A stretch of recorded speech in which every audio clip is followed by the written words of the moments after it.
Halo adik-adik SMU, bertemu lagi dengan saya Pasir Siombing pada channel Fisika Asik. Kali ini topik yang kita bahas adalah gelombang. Yang pertama adalah gelombang berjalan. Istilahnya gelombang berjalan itu adalah gelombang yang bergerak ya. Akan ada nanti istilah gelombang berdiri, gelombang stasioner, tapi tidak ada gelombang duduk ya. Ya, yang pertama untuk gelombang berjalan, kita definisikan dulu apa artinya gelombang. Gelombang itu adalah getaran yang merambat, ya, getaran yang merambat, sehingga untuk menciptakan gelombang harus ada sumber getarnya, ya. Nah, bagaimana terciptanya sebuah gelombang? Perhatikan penjelasan berikut. Sebuah gelombang mekanik dapat dibangkitkan pada sebuah tali, pada ujung yang satu terikat dan ujung yang lain digetarkan turun, naik, dan kembali ke titik semula. Gerakan tersebut akan menimbulkan satu lembah dan satu bukit gelombang yang merambat ke kanan dengan kecepatan dan amplitudo tertentu. Nah, itu tadi adalah untuk menciptakan satu gelombang, yaitu terdiri dari satu bukit dan satu lembah pada gelombang transversal, ya. Pada gejala gelombang mungkin sudah kita pelajari apa itu gelombang transversal, apa itu gelombang longitudinal. Yang akan kita pelajari sekarang adalah gelombang transversal. Nah, bagaimana untuk menciptakan banyak gelombang seperti gelombang yang saling kejar-kejaran? Perhatikan penjelasan berikut. Jika gerakan tersebut dilakukan berulang-ulang, maka akan terjadi beberapa gelombang yang merambat ke kanan dengan kecepatan, frekuensi, dan amplitudo tertentu. Ya, dari penjelasan tadi dapat kita lihat di sini saya gambarkan sebuah gelombang satu bukit, satu lembah, satu bukit, terus sampai di sini setengah lembah lagi. Nah, pada gelombang ini ada istilah panjang gelombang, ada istilah frekuensi gelombang, dan ada istilah cepat lambat gelombang. Nah, yang didefinisikan sebagai panjang gelombang adalah terdiri dari satu bukit dan satu lembah. Jadi di sini dari titik A, B, C, D, E itu disebut satu gelombang, ya. Apakah hanya terdiri dari titik A, B, C, D sampai E? Bukan. Jadi bisa juga dari yang lain. Misalnya dari titik B ke titik F. Ini juga disebut satu gelombang, ya. Berarti di sini ada setengah bukit, di sini setengah bukit digabung jadi satu bukit, sementara ini satu lembah. Jadi ingat, satu gelombang harus terdiri dari satu bukit dan satu lembah pada gelombang transversal ini ya.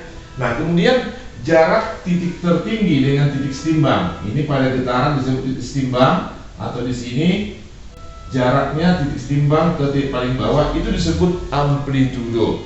Jadi definisi dari amplitudo adalah simpangan maksimum pada gelombang. Ya.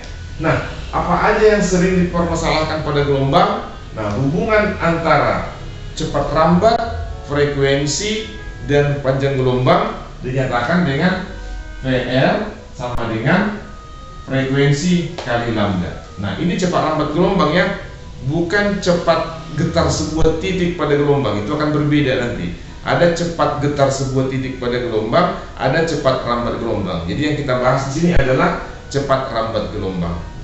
Nah, untuk selanjutnya hubungan antara frekuensi dengan periode. Nah, kalau ini menyangkut jarak, maka itu disebut nanti panjang gelombang. Tapi kalau ini menyangkut waktu dari sini kemari untuk satu gelombang, ini bisa juga disebut nanti periode. Periode adalah waktu yang dibutuhkan untuk menempuh satu gelombang. Itu periode. Kemudian frekuensi apa? Frekuensi adalah banyaknya gelombang yang terjadi dalam satu detik. Jadi kalau begitu periode dengan frekuensi itu saling berkebalikan, ya. Sehingga dapat dituliskan nanti di sini frekuensi itu akan sama dengan seperti, ya.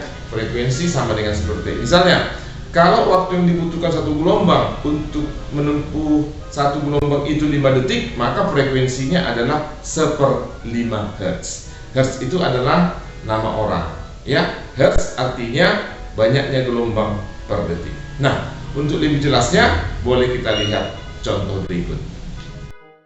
Contoh 1, pada gambar gelombang di bawah ini, jika frekuensi gelombang 50 Hz, maka cepat rambat gelombang sama dengan berapa?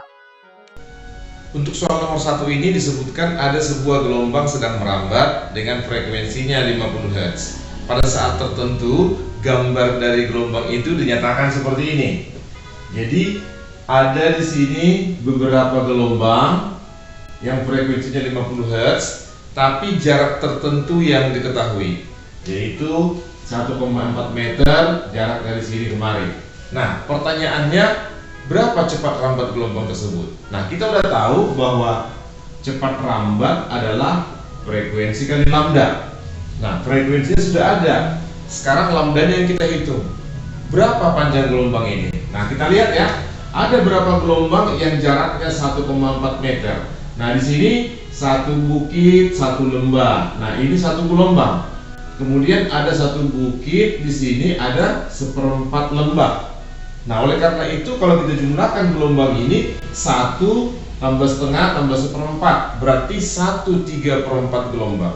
Dari situ nanti boleh kita hitung berapa panjang gelombangnya. Nah, di sini 1/3/4 pecahan biasanya ya adalah 7/4 ya. Berarti nanti di sini 7/4 lambda akan sama dengan 1,4 meter. Sehingga nanti lambda sama dengan di sini 1,4 dikali 4/7. Nah, kita coret ini hasilnya 0,2, maka panjang gelombangnya adalah 0,8 meter. Nah, setelah dapat panjang gelombang, baru kita masuk cepat rambat. Cepat rambat gelombang adalah frekuensi kali lambda, berarti 50 dikali 0,840 meter per second. Inilah cepat rambat gelombangnya. Sekarang kita lihat contoh kedua. Contoh 2, pada permukaan suatu danau terdapat dua buah gabus yang terpisah satu dari lainnya sejauh 60 cm. Keduanya turun naik bersama permukaan air dengan frekuensi 2 getaran per detik. Bila salah satu gabus berada di puncak bukit gelombang, yang lainnya berada di dasar lembah gelombang. Sedangkan di antara kedua gabus itu terdapat satu bukit gelombang. Cepat rambat gelombang pada permukaan danau adalah berapa? Pada contoh 2 ini diberitahu ada dua buah gabus di atas permukaan danau. Jarak kedua gabus itu adalah 60 cm. Kemudian mereka naik turun dengan irama tertentu, ya. Nah, tapi ada yang diberitahu jarak antara gabus itu 60. Ketika satu kubus berada di puncak gelombang, maka kubus yang lain berada di lembahnya. Tapi antara kubus yang satu dengan kubus yang kedua ada sebuah bukit gelombang. Nah, kalau kita gambarkan ya untuk yang pertama, di sini ada puncak gelombang, di sini kubus pertama. Nah, kubus kedua di lembah. Apakah kita gambar di sini? Nah, kalau dari soal boleh di lembah ini, tapi ingat di antara kubus 1 dan kubus 2 ada sebuah bukit gelombang, sehingga antara ini dengan ini nanti tidak ada bukit gelombang, berarti tidak boleh. Nah, sekarang kita tinjau lagi di sini. Kalau kita buat kubusnya di sini, maka jelas sudah terpenuhi, satu di puncak di bukit gelombang, satu di lembahnya. Kemudian antara dua kubus terdapat satu gelombang, terpenuhi dia. Nah, sekarang kita mau tahu berapa panjang gelombang pada gelombang danau tersebut. Nah, kita lihat dulu ya. Di sini kita tarik kemari, kita mau tahu. Tadi jaraknya ini disebut 60 cm. Nah, 60 cm ini berapa gelombang? Nah, kalau kita lihat ya, dari sini kemari ini satu gelombang, ini lambda, satu gelombang. Kemudian dari sini kemari, dari bukit ke lembah, jadi setengah bukit, setengah lembah, berarti setengah gelombang. Oleh karena itu, total dari gabus 1 ke gabus 2 jaraknya itu terdiri dari 3/2 gelombang, atau sama dengan 1,5 gelombang ya. 3/2 gelombang jaraknya adalah 60 cm. Sehingga lambdanya bisa kita hitung nanti ya. Lambda ini sama dengan 60 dikali 2/3 itu akan sama dengan 40 cm. Nah, kedua gabus ini naik turun dengan frekuensi 2 Hz. Diberitahu tadi frekuensinya sama dengan 2 Hz. Ditanya cepat rambat gelombang danau itu berapa? Maka nanti kita hitung cepat rambat sama dengan frekuensi kali lambda, berarti 2 dikali 40 ini akan sama dengan 80, karena satuannya cm, ini juga cm per second. Itu cara mencari cepat rambat untuk gelombang mekaniknya. Sekarang kita lihat contoh yang ketiga. Contoh 3. Seorang nelayan merasakan perahunya dihempas gelombang sehingga perahu bergerak turun naik. Waktu yang diperlukan untuk bergerak dari puncak ke lembah adalah 3 detik. Nelayan juga mengamati bahwa jarak antar puncak gelombang adalah 12 meter. Waktu yang diperlukan oleh gelombang untuk mencapai pantai yang jauhnya 100 meter adalah berapa? Pada contoh 3 ini, seorang nelayan berada di laut. Kadang-kadang perahunya berada di puncak gelombang, kadang-kadang di lembah gelombang. Nah, suatu saat katanya waktu yang dibutuhkan dari puncak sampai ke lembah gelombang itu 3 detik. Kita gambarkan sebagai berikut ya. Misalkan pertama perahunya di sini, yang kedua lagi perahunya di sini. Berarti ini puncak, ini lembah gelombang ya. Nah, kita lihat di sini, kalau kita berbicara jarak, maka jarak ini disebut setengah lambda karena dia setengah gelombang ya. Tapi kalau kita berbicara tentang waktu, maka waktu dari sini kemari itu disebut setengah periode ya. Jadi dia perhatikan waktu yang dibutuhkan perahu dari puncak gelombang sampai ke dasar adalah 3 detik, itu adalah setengah periode. Jadi boleh kita tulis nanti di sini setengah periode itu sama dengan 3 detik. Nah, oleh karena itu periodenya nanti adalah 6 detik atau 6 second ya. Kemudian diperhatikan lagi jarak antara puncak ke puncak gelombang itu 12 meter. Nah, kalau kita gambar dari sini kemari, ini 12 meter. Nah, kalau kita lihat jarak ini, di sini ada setengah bukit, di sini setengah bukit, di sini satu lembah, sehingga itu sama aja dengan panjang gelombang. Ini sama dengan lambda. Oleh karena itu nanti lambdanya adalah 12 meter. Nah, dengan mengetahui ini kita bisa mengetahui berapa cepat rambat gelombang ya. Nah, cepat rambat gelombang V dihitung dengan frekuensi kali lambda atau sama dengan seperti dikali lambda. Oleh karena itu nanti cepat rambatnya adalah 1/6 itu dikali panjang gelombangnya 12 menghasilkan 2 meter per second. Nah, pertanyaannya adalah berapa waktu yang dibutuhkan gelombang itu untuk sampai ke pantai yang jaraknya 100 meter. Nah, untuk ini berlaku gerak lurus beraturan. Nah, jarak yang ditempuh adalah kecepatan kali waktu ya. Jarak yang ditempuh sama dengan kecepatan kali waktu itu berlaku untuk gelombang mekanik ya. Sehingga nanti S di sini sama dengan V kali T. Nah, dari sini kita hitung nanti T-nya sama dengan S per V. Berarti sama dengan jaraknya 100 meter. Berarti kita buat di sini 100 meter dibagi kecepatannya 2. Sehingga waktu yang dibutuhkan adalah 50 second. Waktu yang dibutuhkan gelombang itu untuk sampai di pantai adalah 50 second. Begitu caranya. Sekarang kita lihat contoh yang keempat. Contoh 4.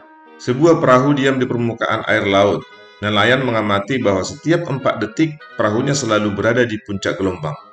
Ketika nelayan menggerakkan perahunya melawan arah ombak dengan laju 2 meter per sekon terhadap permukaan air, dia mengamati bahwa setiap 3 detik perahunya melalui puncak gelombang. Kelajuan gelombang laut saat itu adalah berapa?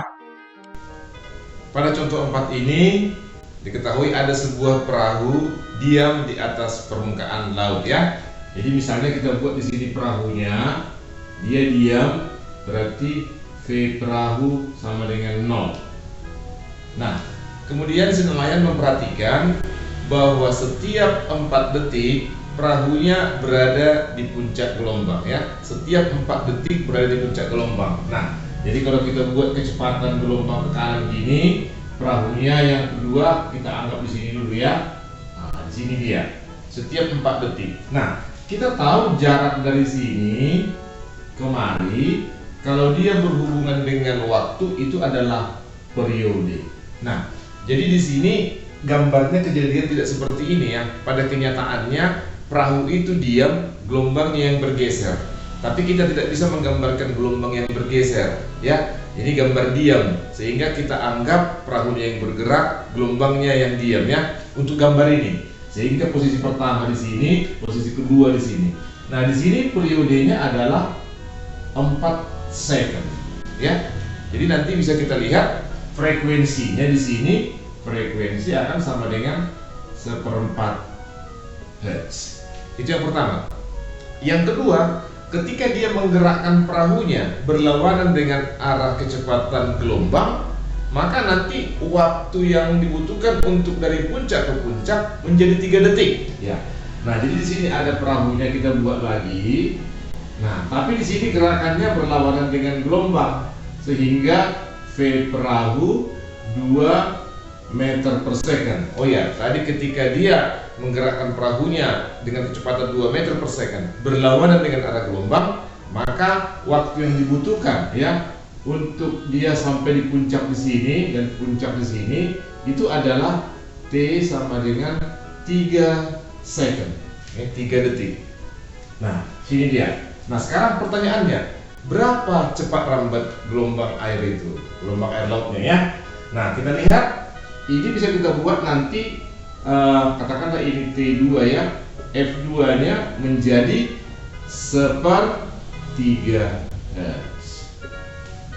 Nah, ditanya nanti kecepatan gelombang sama dengan berapa. Nah, perlu diingat, ini kecepatan gelombang ke kanan, kemudian perahunya kecepatannya adalah ke kiri, sehingga nanti kita peroleh hasilnya nanti tandanya pasti berbeda. Kalau kita buat nanti kecepatan perahunya plus, maka kecepatan gelombangnya kita peroleh nanti ada min ya. Namun dalam soal ini yang ditanya adalah laju gelombangnya, jadi hanya besarnya doang.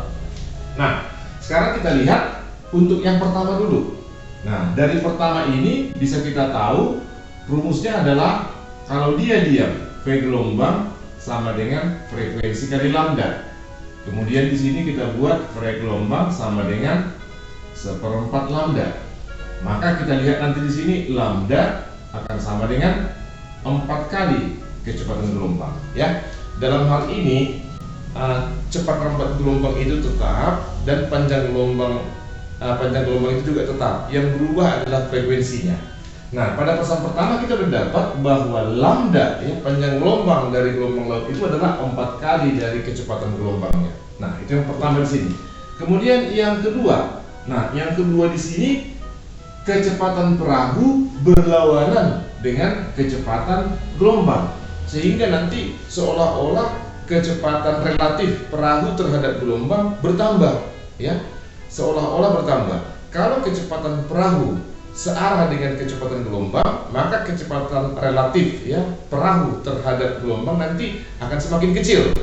Seperti kita kalau berjalan dan berpapasan dengan orang, seolah-olah nanti kecepatan orang itu terus kita lihat semakin cepat. Tapi kalau kita berjalan searah dengan orang, maka seolah-olah kita lihat kecepatan si orang itu semakin kecil. Berlaku seperti itu ya. Nah, untuk keadaan kedua, maka di sini nanti kecepatannya V relatifnya ya itu menjadi V gelombang ditambah V perahu ya. Ini V relatifnya nanti. Alasannya apa? Karena berlawanan arah. Jadi kecepatan relatifnya ditambah. Sehingga nanti kalau kita buat di sini V relatif ya, V relatif akan sama dengan frekuensi 2 dikali lambda, frekuensi 2-nya ini. Sehingga kita buat di sini V gelombang tambah V perahunya di sini 2 akan sama dengan 1/3 dikali lambda. Nah, kita lihat di sini lambda boleh kita ganti dengan 4 kali VG, sehingga nanti di sini VG tambah 2 akan sama dengan 1/3 dikali 4 VG.